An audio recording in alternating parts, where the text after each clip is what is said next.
Assalamualaikum warahmatullahi wabarakatuh. Salam sejahtera untuk kita semua. Sahabat Kedai Pena dimanapun Anda berada, berjumpa kembali dengan saya Yudi Rijali Muslim dalam acara Editorial Talk kedaipena.com, program khusus yang membahas tentang politik, hukum, dan isu-isu yang viral atau menjadi perhatian masyarakat. Saat ini di studio kedaipena.com kita telah kedatangan seorang narasumber yang menurut saya luar biasa. Beliau sebagai aktivis pergerakan, selain daripada itu beliau juga adalah pemerhati geopolitik dan strategi, dan saat ini beliau menjabat sebagai Sekretaris Jenderal Advokasi Rakyat untuk Nusantara atau ARUN. Mari kita sapa beliau, Bungas T. Fernando Duling atau Bang Nando. Apa kabar Bang Nando? Baik. Gimana kabarnya? Kabar baik Bang, alhamdulillah. Bang Nando, ada hal yang menarik nih Bang. Tanggal 13 Juli tahun 2023 kemarin, tepatnya di hari Kamis, ARUN secara langsung atau terbuka mendeklarasikan dukungan terhadap Pak Prabowo Subianto. Ini menjadi menarik, kenapa? Karena ARUN menjadi organisasi pertama yang mendeklarasikan dukungan terhadap Pak Haji Prabowo Subianto. Kemudian tim redaksi kami, kedaipena.com, juga meliput pada saat itu pernyataan sikap yang disampaikan oleh Bang Nando ya sebagai Sekretaris Jenderal Advokasi Rakyat untuk Nusantara. Kurang lebih izin membacakan Bang, beritanya seperti ini. Sekjen ARUN, Prabowo mengedepankan persatuan. Deklarasi dukungan advokasi rakyat untuk Nusantara atau ARUN didasarkan pada perilaku konsisten yang ditunjukkan oleh Prabowo Subianto. Rekam jejak Prabowo Subianto juga menunjukkan sikap kesatria sesuai dengan sifat bangsa Indonesia. Sekretaris Jenderal Advokasi Rakyat untuk Nusantara, Bungas T. Fernando Duling menyebutkan akan berkoordinasi dengan relawan lain untuk memenangkan Prabowo secara damai, sebagaimana sosok Prabowo yang terus mengedepankan persatuan bangsa. Kerjasama dalam menjaga semangat rumah besar relawan 08, damai, rukun, tenang, dan menjaga persaudaraan sesama anak bangsa. Karena ini adalah konsekuen Prabowo Subianto sebagai bapak pemersatu, kata Nando. Atas dasar hal itu, ia berpesan kepada seluruh relawan secara sungguh-sungguh memenangkan Prabowo Subianto.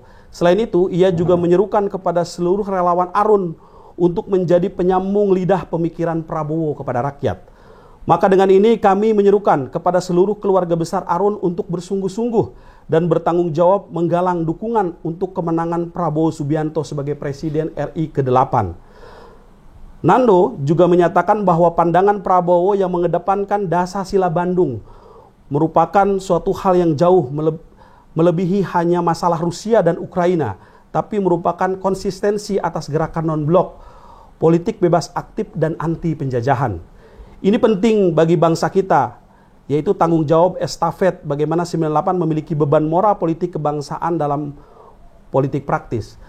Menarik Bang, pernyataan sikap yang disampaikan. Terlebih lagi, kami sempat melihat bahwa pasca pernyataan sikap ini dibacakan secara langsung di depan media, hanya dalam kurun waktu beberapa jam saja telah direspon atau kemudian dilihat puluhan ribu orang. Nah, terlebih lagi kami melihat ada hal yang menarik Bang dalam pernyataan sikap yang disampaikan oleh Bang Nando pada saat konferensi pers ya, yaitu menyinggung mengenai tentang Dasar-Sila Bandung, Bang Nando. Menurut saya hal ini berbeda ya dengan beberapa pernyataan sikap yang dibacakan baik itu beberapa tahun lalu dalam dukungan terhadap calon presiden. Izin juga Bang membacakan agar pemirsa mengetahui tentang apa yang menjadi poin dari Dasar-Sila Bandung Bang. Ada poin atau ada 10 poin di dalam Dasar-Sila Bandung. Pertama, menghormati hak-hak dasar manusia dan tujuan-tujuan serta asas-asas yang termuat di dalam Piagam PBB atau Perserikatan Bangsa-Bangsa. Kedua, menghormati kedaulatan dan integritas teritorial semua bangsa. Ketiga, mengakui persamaan semua suku, bangsa, dan persamaan semua bangsa, besar maupun kecil. Keempat, tidak melakukan intervensi atau campur tangan dalam soalan-soalan dalam negeri negara lain. Kelima, menghormati hak-hak setiap bangsa untuk mempertahankan diri secara sendirian ataupun kolektif yang sesuai dengan Piagam PBB. Keenam, tidak menggunakan peraturan-peraturan dari pertahanan kolektif untuk bertindak bagi kepentingan khusus dari salah satu negara besar dan tidak melakukan terhadap negara lainnya. Ketujuh, tidak melakukan tindakan-tindakan ataupun ancaman agresi maupun penggunaan kekerasan terhadap integritas wilayah maupun kemerdekaan politik suatu negara. Kedelapan, menyelesaikan segala perselisihan internasional dengan jalan damai seperti perundingan, persetujuan, arbitrase ataupun cara damai lainnya menurut pilihan pihak-pihak yang bersangkutan sesuai dengan piagam PBB.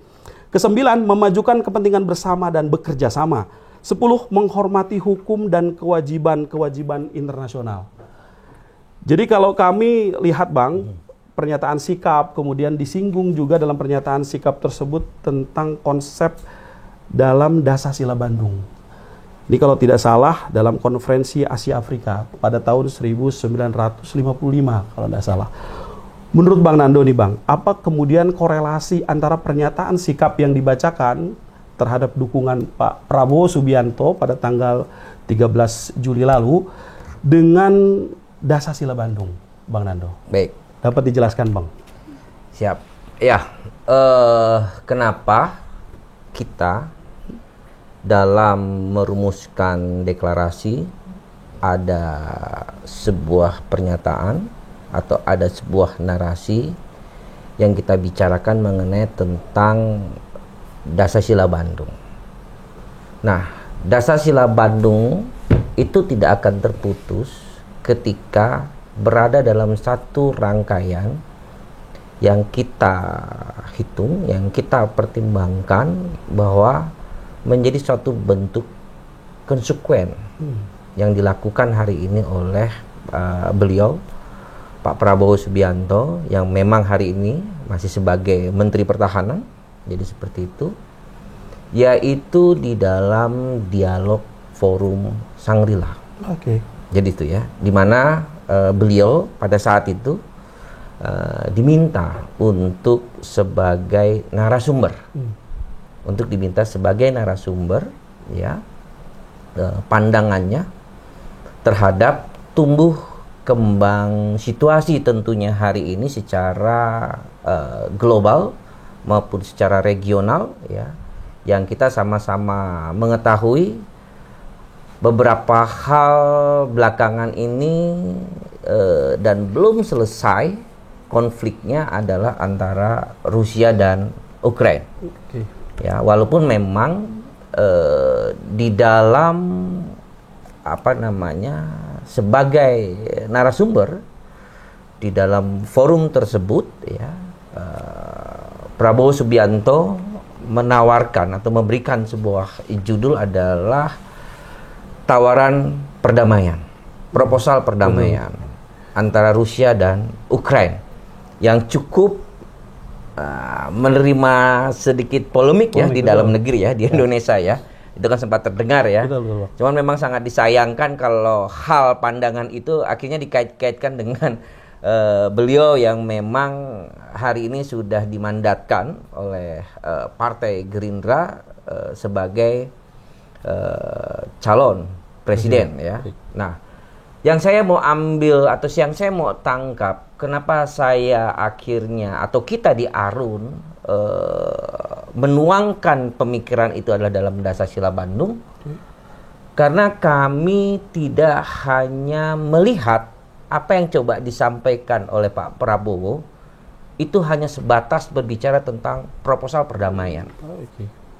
Itu yang kami lihat, yang artinya ada sebuah pesan yang kami tangkap, pesan yang lebih besar, yang sangat berkait, yang sangat terkait terhadap kondisi tata letak kita sebagai bangsa secara geopolitik maupun secara geostrategis. Terkhusus hari ini yang sudah tidak menjadi rahasia umum ya, begitu mudah dan mendidihnya wilayah yang kita kenal sebagai wilayah Indo-Pasifik. Jadi seperti itu. Artinya dari apa yang disampaikan atau dari berita-berita yang ditayangkan dengan hal-hal yang diucapkan oleh beliau, akhirnya kita memahami bahwa ada pesan tersirat yang sangat strategis menurut kami, yaitu adalah Dasar-Sila Bandung. Mungkin apa hubungannya ya? Kan begitu ya? Apa hubungannya dengan forum dialog dengan Dasar-Sila Bandung? Padahal Dasar-Sila Bandung itu adalah sebuah peristiwa yang kita sama-sama tahu, yaitu adalah peristiwa di mana di tahun 1955 ketika pada saat itu kita semua dalam suasana geopolitik adalah blok barat dan blok timur. Di mana kita Indonesia ya bersama Sri Lanka ya dan satu lagi negara saya lupa ya itu ada tiga ya, ada tiga, jadi seperti itu yang akhirnya menjadi satu kesatuan gagasan untuk membuat konferensi Asia Afrika untuk membangun tidak memihak antara blok barat dan blok timur untuk mencapai suatu titik perdamaian yang kita kenal konferensi Asia Afrika di tahun 1955. Oke? Panjang lebar kurang lebih dari hal-hal peristiwa yang terjadi pada saat konferensi Asia Afrika, kita sama-sama tahu bahwa ada 10 poin, ada 10 kesepakatan yang tertuang, yang kebetulan tadi sudah dibacakan ya. Tapi ada satu hal basis 3 strategis. Mungkin diabaikan, mungkin dilupakan. Walaupun sebenarnya hal ini seharusnya anak-anak SD kelas berapa ya? Kelas 5 mungkin ya. Atau mungkin kalau di era saya mungkin sekitar SMP kali ya. Ada pelajaran sejarah gitu ya. Waktu saya SMP harusnya itu masih ingat. Tentang kerangka besar Dasar-Sila Bandung. 2 strategi secara global dan 1 strategi secara internal kebangsaan kita. Apa itu? 2 strategi secara global ya. Bahwa Dasar-Sila Bandung itu ya, dia mengandung prinsip-prinsip piagam PBB. Itu yang pertama. Secara global. Yang kedua adalah 5 prinsip hidup berdampingan secara damai. Apa itu 5 prinsip hidup berdampingan secara damai ya? Bahwa 5 prinsip hidup secara damai ini adalah sesuatu ya. Sesuatu hubungan atau seperangkat prinsip ya di negeri Tiongkok yang merupakan menjadi suatu perjanjian pada saat itu antara Tiongkok dan India di tahun 1955. Jadi di situ. Dan kenapa saya mengatakan juga ada suatu poin yang strategis ya, bahwa prinsip tersebut ya, itu juga mewarnai strategis di dalam mukadimah konstitusi Tiongkok. Yang 5 prinsip tadi. Begitu pula tentang piagam PBB. Kenapa?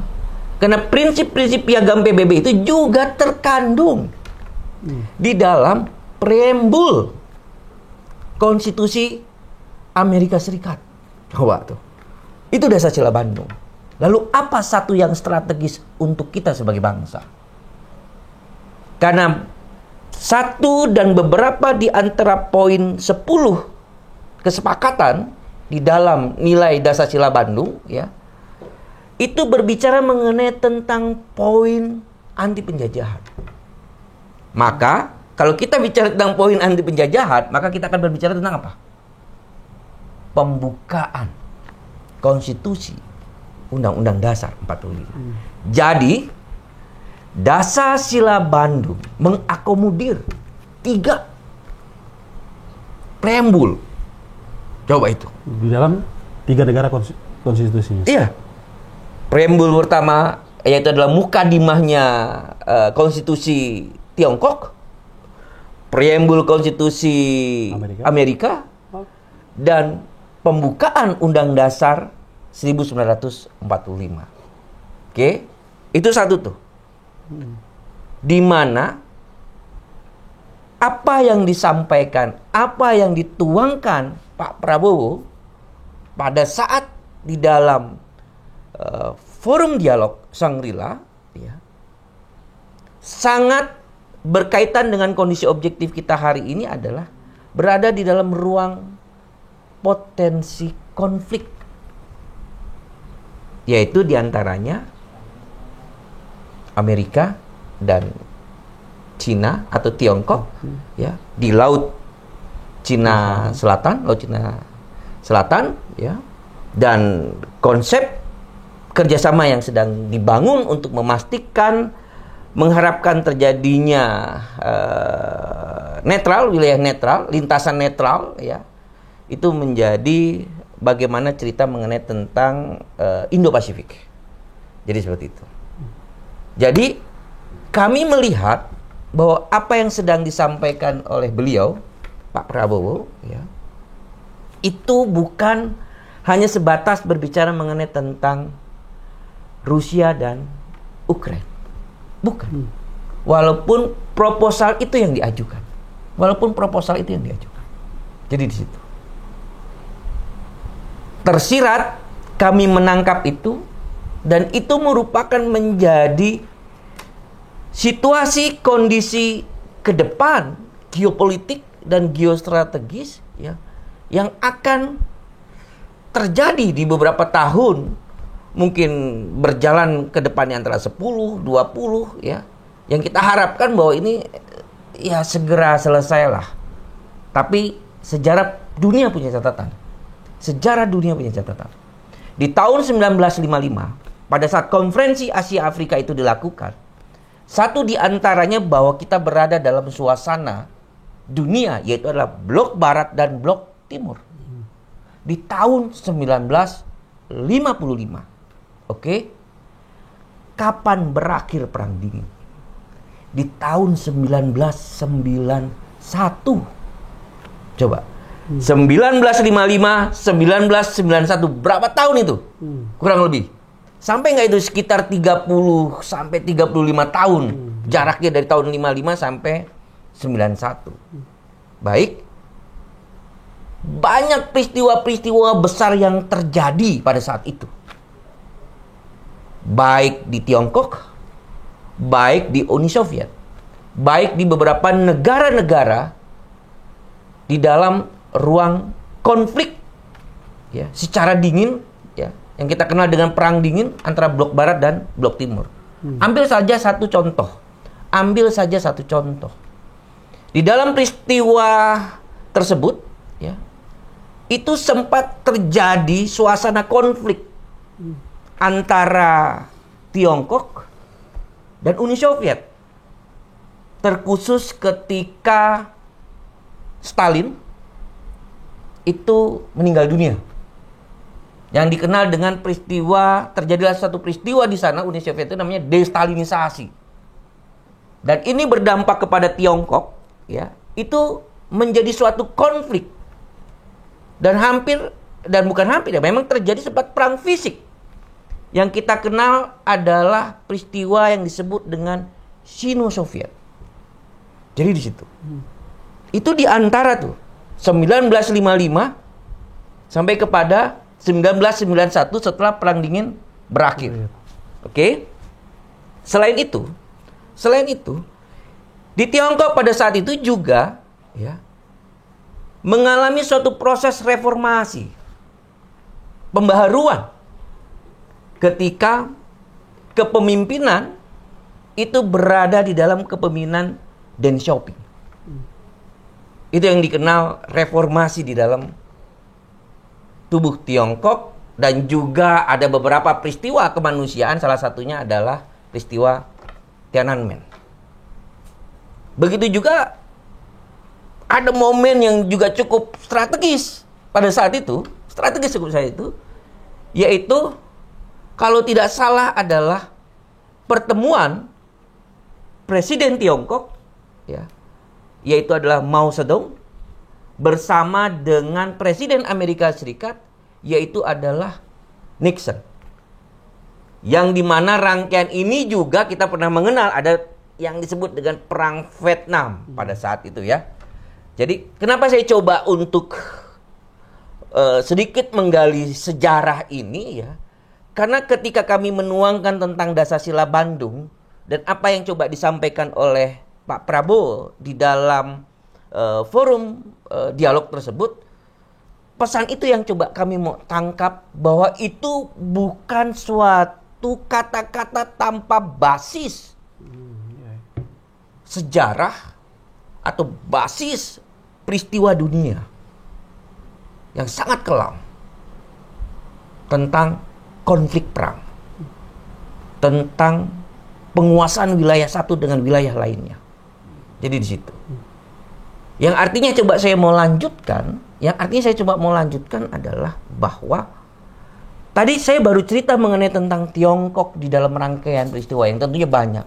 Begitu pula juga ada rangkaian peristiwa sampai akhirnya peristiwa 1991 berakhirlah Perang Dingin. Yaitu dengan terlihat sebagai kemenangan blok barat ya dari blok timur ya, dengan posisi Uni Soviet mengalami suatu bentuk krisis.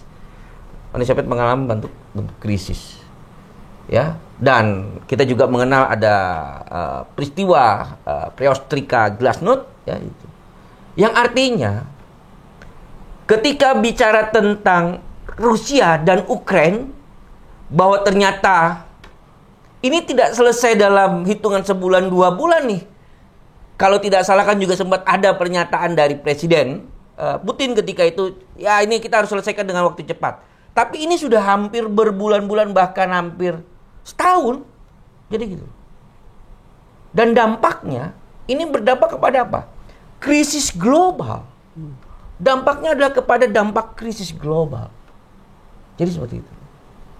Tentunya, kita sama-sama yakin para pemimpin-pemimpin negara memahami betul lah peristiwa di era ya tersebut ya. Ya, kalau saya coba ambil patokan dari 1955 sampai 1991 ya.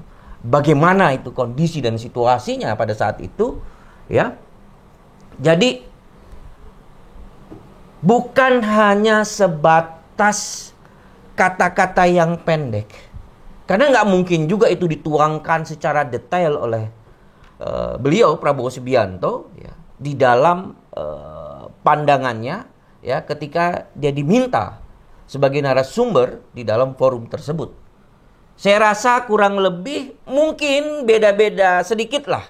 Tapi saya tidak keluar dari jalur. Memang sejarah mencatat itu. Sejarah mencatat itu. Dan ada satu yang saya ingin mau sampaikan. Pijakannya bukan hanya kepada 1955. Ingat itu. Pijakannya bukan hanya kepada 1955. Tapi kita juga tidak pernah lupa sebuah sejarah strategis di bangsa kita di tahun 2015. Apa itu? 60 tahun konferensi Asia Afrika yang tetap sepakat terhadap Dasar-Sila Bandung. Jadi Dasar-Sila Bandung ini tidak ada logika kadaluarsa kayak makanan. Enggak. Jadi gitu. Enggak perlu juga ada pengawet, enggak. Jadi gitu. Oke? Dan satu hal yang strategis adalah apa? Disepakati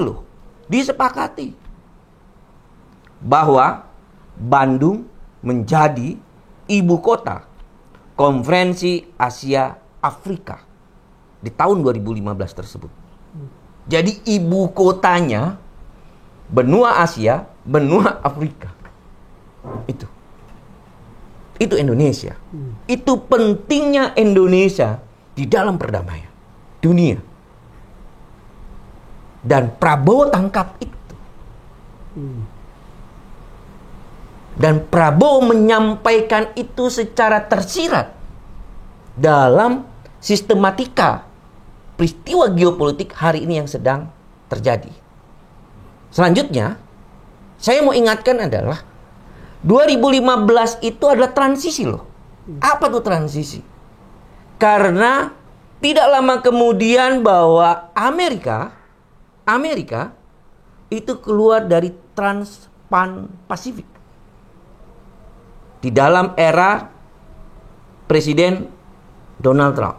Dan juga Indonesia di tahun tersebut ya, berlanjut ya, itu menjadi ketua KTT IORA. Jadi di situ. Jadi apa yang coba dituangkan dan disampaikan ya secara singkat ya, dan menjawab pertanyaan-pertanyaan audiens ya dari beberapa negara gitu ya, yang agak juga cukup panas kalau kita lihat dokumentasinya itu ya. Saya mau bilang begini. Di tahun 1955 ya, pidato Soekarno pada saat membuka konferensi Asia Afrika ya, yaitu adalah pidatonya itu mengucapkan pidato pembukaan yang berjudul ya, Let a new Asia and a new Africa be born. Mari kita lahirkan Asia baru dan Afrika baru. Itu Bapak bangsa.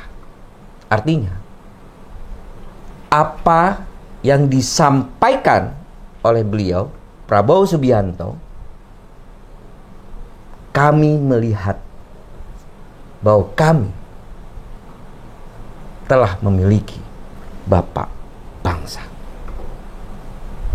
Karena itu pula yang kami sampaikan di dalam deklarasi kami. Bila dilihat nanti yang bisa dibaca ya secara jejak digital pemberitaannya, ya. Pandangan-pandangan kebangsaan yang kami kutip adalah Dialog Shangri-La, dan pandangan kebangsaan itu di Sespimti Polri, ya. Maka di situ kami menyatakan bahwa paparan yang terbangun adalah paparan sebagai Bapak bangsa. Itu. Bapak bangsa, berarti Arun menunjukkan figur Bapak bangsa itu terhadap Pak Prabowo Subianto. Siap. Bapak bangsa dalam perspektif pemahaman Arun Bang sebagai organisasi ya. Tadi sudah diuraikan secara singkat. Berkenaan mengenai tentang paparan tadi luar biasa tentang konferensi Asia Afrika. Artinya skala internasional Indonesia dalam 10 tahun pasca kemerdekaan itu di tahun 1955 telah menggelar pertemuan skala internasional. Kemudian merumuskan gagasan-gagasan. Di antaranya adalah 10 poin dalam Dasar-Sila Bandung. Bang Nando tadi juga menyinggung tentang eksistensi Indonesia pada tahun 2015. Bahwasanya dunia mengakui dan menyatakan bahwa Bandung sebagai ibu kota dari konferensi Asia Afrika. Baik, kemudian Abang menyinggung juga tadi tentang Bapak bangsa yang disematkan kepada Pak Prabowo Subianto. Uraikan Bang, perspektif seperti apa, sudut pandang Abang seperti apa tentang Bapak bangsa yang dilekatkan kepada Pak Prabowo Subianto ini? Baik, tidak perlu panjang lebar, karena apapun ceritanya, anak bangsa kita, rakyat Indonesia tidak akan pernah lupa terhadap Soekarno, Hatta, Syahril, Tan Malaka, Agus Salim, ya. Dan terkhusus adalah triumvirat, yaitu Soekarno, Hatta, dan Syahril. Itu Bapak bangsa. Itu para founding fathers kita. Jadi apa yang diutarakan dan disampaikan, yang kami tangkap pesan yang tersirat dari ucapan lisan yang tersurat, ya, bahwa Prabowo Subianto mengingatkan pentingnya Indonesia bagi benua Asia, benua Afrika, dan benua Eropa. Karena kerugian yang besar apabila Indonesia harus kembali mengalami dampak terhadap suatu proses, mungkin yang kita kenal hari ini adalah tentang penjajahan gaya baru. Jadi di situ. Bang Nando, luar biasa sekali nih paparan dan argumentasi tentang dasar berpikir dalam eksistensi kita sebagai negara. Dapat kuliah umum ya? Dapat kuliah umum, Bang. Terima kasih. Ada pandangan baru. Jadi kita selain mengenai tentang Indonesia secara nasional, ternyata eksistensi Indonesia sebagai negara, sebagai bangsa tentunya yang diakui negara-negara lain di luar cukup membuat bangga kita sebagai anak bangsa. Artinya Indonesia tidak lagi kemudian kesan seolah dipandang remeh ya, Bang, dalam eksistensinya ke depan sebagai negara. Untuk podcast kita kali ini, Bang, dapat disampaikan kepada kita semua, kepada sahabat Kedai Pena, closing statement apa, Bang, yang ingin disampaikan kepada kita semua atas deklarasi yang disampaikan oleh Advokasi Rakyat untuk Nusantara terhadap dukungan kepada Pak Prabowo Subianto sebagai calon presiden 2024 dalam pemilu besok. Baik. Silakan, Bang. Ini bukan kampanye ya. Gitu ya. Apa namanya? Saya Bungas T. Fernando Duling, ya, sebagai Sekretaris Jenderal Advokasi Rakyat untuk Nusantara. Selain dan sebelumnya, saya memiliki perjalanan panjang di dalam rangkaian sikap, komitmen, dan strategis saya yang tidak kurang lebih hampir di 25 sampai 26 tahun, sehingga mau tidak mau saya juga kena label sebagai aktivis dan angkatan 98, dan saya juga suka memberikan pandangan-pandangan sebagai pemerhati geopolitik dan geostrategis. Jadi saya ingin menyampaikan adalah untuk kepada seluruh orang tua saya, saudara-saudara saya, adik-adik saya, senior-senior dan abang-abang saya, dalam proses perjalanan waktu dan jejak rekam saya, ya boleh saya bisa bilang tidak kurang lebih hampir ratusan ribu orang yang bersentuhan langsung dengan saya, bersama-sama memastikan desa sebagai laboratorium, memastikan bagaimana Pancasila itu benar-benar dapat berjalan dengan baik, keadilan sosial, ya. Sekarang saya ingin sampaikan, saya secara tegas berkomitmen berada untuk turut memastikan Prabowo Subianto sebagai presiden, dan semoga rekan-rekan saya yang tadi saya sebutkan tidak kurang lebih dalam perjalanan waktu hampir ratusan ribu orang itu bisa memiliki sikap yang sama kepada saya dengan satu pilihan yang sama, yaitu adalah Pak Prabowo. Kalaupun kita berbeda, saya mau bilang, saya tetap bersaudara dan kita tetap bersaudara. Mungkin itu saja yang bisa saya sampaikan. Terima kasih Bang Nando telah hadir di studio kedaipena.com, telah memberikan pandangan dan informasi yang begitu penting untuk kita terhadap kondisi geopolitik nasional maupun internasional seperti paparan tadi yang disampaikan. Dari saya cukupkan sekian, sahabat Kedai Pena. Terima kasih telah menyaksikan podcast kami. Wassalamualaikum warahmatullahi wabarakatuh. Waalaikumsalam.